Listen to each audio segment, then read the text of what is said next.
Hey guys, welcome back to High Gaming. This week is gonna be the review of the T-34-3. It is Friday, so we gotta get on that tank review. Now, last week I did the T-44, which if you haven't seen that, please go back and watch it. T-44, in my mind, it was an okay medium tank. It wasn't the best, but it was a pretty bad tank overall. But for a medium tank, it kind of survived. Medium tanks can live with being sucky and still do decently. That's my opinion. I mean, if you have a heavy tank that is as bad as the T-44, you're gonna do horribly in it. Anyway, this tank it costs $50 on the American server, I'm gonna guess, or 45, somewhere in that range. It is up there as the most expensive tank. I believe it's the most expensive medium for now. Um, and well, how is it? Well, I wouldn't pay that much. I got it personally in a bundle of the 112 and the T-34-3, as you can see, and that was $40 total because Chinese server prices. But yeah, it's a decent tank. It makes some money. It's okay, but I wouldn't pay more than $40 for it. Anyway, let's look what makes the tank kind of unique. It's decent amount of hit points, same as Type 59, I believe. Its weight 36 tons. It's average 520 horsepower and 50 kilometers an hour forward and 46 degrees traverse speed with a specific power of 14.5. So really it's a lot like the Type 59. Type 59 for some reason, which I have no idea. I mean, look at the size of them. Type 59 somehow weighs more. I believe it's got more armor, and that's probably just it, just because the extra armor. But it really doesn't look like it. The gun on the T-34-3 is so much more massive. Anyway, it's got more armor, but it goes faster in a straight line because I guess the tank's built better. And it's got better terrain resistance compared to the T-34-3. But other than that, it's pretty similar. So this tank, it's not that bad. It's still faster than any of the Centurions because it can do 50. So I mean, for a medium tank, the mobility is average at best. But I mean, it can make it work. Some medium tanks can be really bad at mobility. Armor, it's got 90 in the front, which is that can work sorta. 50 at the sides, and yeah. The turret's got 190 at the front, 120 at the sides, and 60 at the rear. So the turret's well armored. The hull not so much, but the hull can. I don't know. Let's look at it compared to Type 59. It's essentially the same, 10 extra on the Type 59. Although the Type 59 gets much more side armor. Like the 80 at the side of the Type 59 is kind of troll. Makes side scraping a lot well, easier in Type 59, harder in T-34-3. Anyway, we'll skip the gun for now and look at the turret traverse, 46 degrees per second, that's decent. 380 view range, which is horrible, and 600 signal. I mean, it's horrible for a tank, but decent for a premium. So, if you're running this tank, well, what equipment are you going to put on it? Well, obviously, gun rammer, because we haven't even looked at the gun yet, but the gun is not the greatest for reload time. I would also put, personally, I put V-stab and gun laying drive on personally, because the accuracy is pretty bad. Really bad, and aim time is really bad as well. So I'd put that on, but you could also maybe throw on coated optics. Maybe, I don't know. I would go with those three though, just because I think it's better. You're gonna want to carry some heat because the penetration is pretty bad, but it's decent. And crew skills, you can see I went full camo. I always go full camo first. I probably should have went Mentor here, but repair speed is good. Just the regular stuff, really. See if you can get the aim time down, get the accuracy up, stuff like that. Anyway, so let's look at the gun that you get. And it's a 122mm, which is great. It's an improvement over the Type 59. The rounds per minute, definitely not that good. Pretty much 4.5 rounds per minute. Penetration, it is lackluster. It's the same as all the 122mm that are on Tier 7 tanks, and the 112 and I-6, I believe.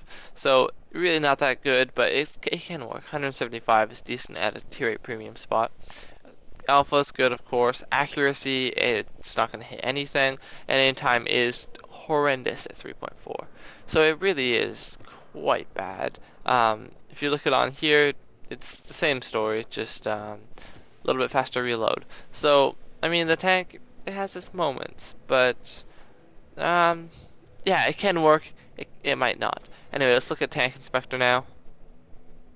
Okay, so we're here in Tank Inspector now. I'm gonna change the reference to a much better thing because I don't really like having the reference to tier 8 medium tank because it can be pretty bad. Anyway, we're gonna do the reference of the normal Type 59. Anyway, so as I said, the armor is not the best at the front. The turret's pretty good. Let's just look at the armor better here. If you're facing it straight on, we'll say about this angle. It's 160. I mean, that's not going to stop anything really. Lower plate is big and weak. If you angle, maybe you can get a good angle here where most of the side is bounce. This is going to be an auto pen here pretty much. But you might be able to bounce some other 122s. So if you're facing another one of these guys, you might be able to bounce it. I wouldn't say recommend. I wouldn't rely on it, but you might.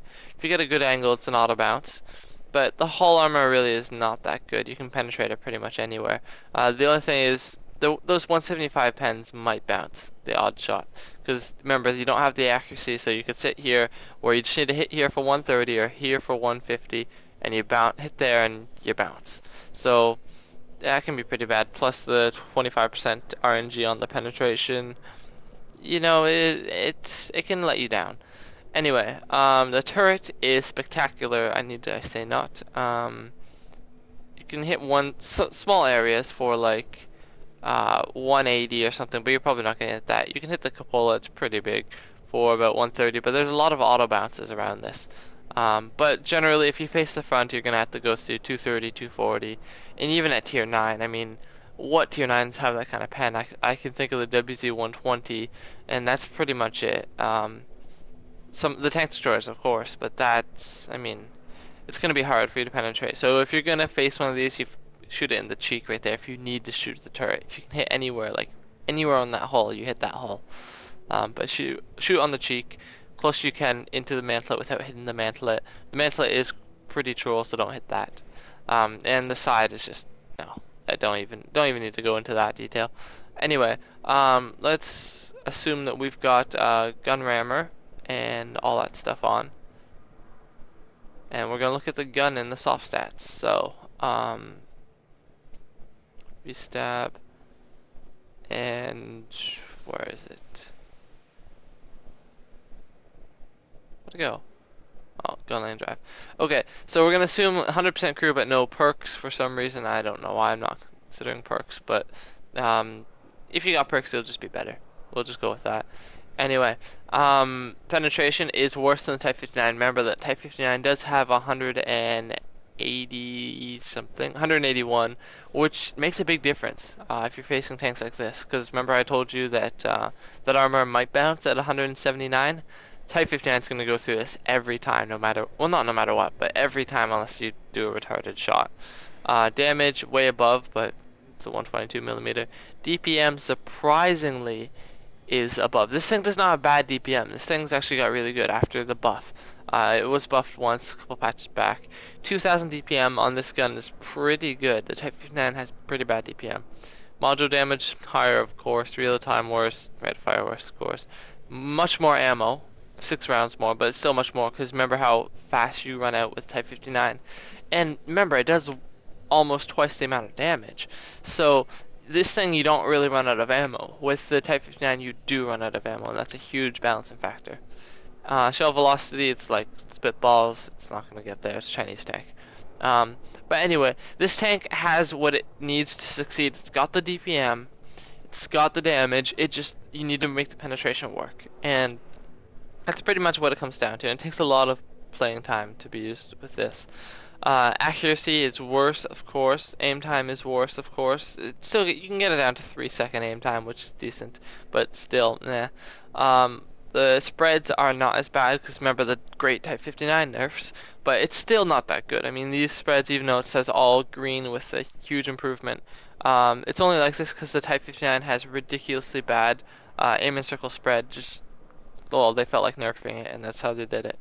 Gun depression 3 degrees, so it is non-existent. Remember that, guys. 3 degrees really does bother you. Hit rate, it doesn't hit that often, but not that bad. Mobility, same horsepower. Specific power is bad, but not much. It's pretty different. It doesn't go as fast forward, but the rest, it's either worse than Type 59, but train resistance, I thought the Type 59 had better one, but it's not. But this tank, it can be decent. It really can.